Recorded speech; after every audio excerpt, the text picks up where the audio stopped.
ભગવાન થઈને પણ જેલમાં જન્મવાની સાથે જ પોતાના સગા મા બાપથી અલગ થઈ જવાનું. જ્યારે ગોકુળની અંદર માંડ સમજણા થયા હોય ત્યારે પોતાના પાલક માતા પિતાથી અલગ થઈ જવાનું. જીવનમાં પોતાનો પહેલો પ્રેમ રાધા મળવાનો હોય ત્યારે એનાથી અલગ થઈને મથુરાની અંદર પોતાના સગા મામા કંસનો વધ કરી લેવાનો. અને જ્યારે મથુરાની ગાદી મળવાની હોય ત્યારે ગાદી બીજાને આપી સાંદીપની ઋષિના આશ્રમમાં અભ્યાસ માટે જતું રહેવાનું.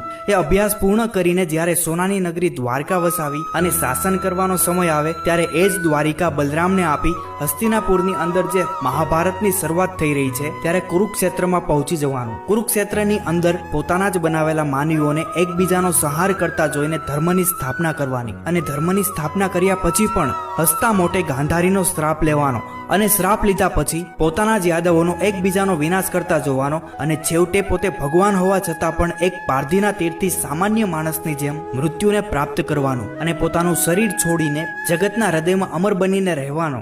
જો આ બધું જોઈને પણ આપણને કૃષ્ણ વિષાદ યોગ ન થાય ને તો સમજજો, આ સફર એક માત્ર જીવન કથા નથી. આ તો યુગોથી યુગો સુધી ધર્મ, પ્રેમ અને ત્યાગનો જીવન શાસ્ત્ર છે. આ છે પુરુષમાંથી પૂર્ણ પુરુષોત્તમ થવાનો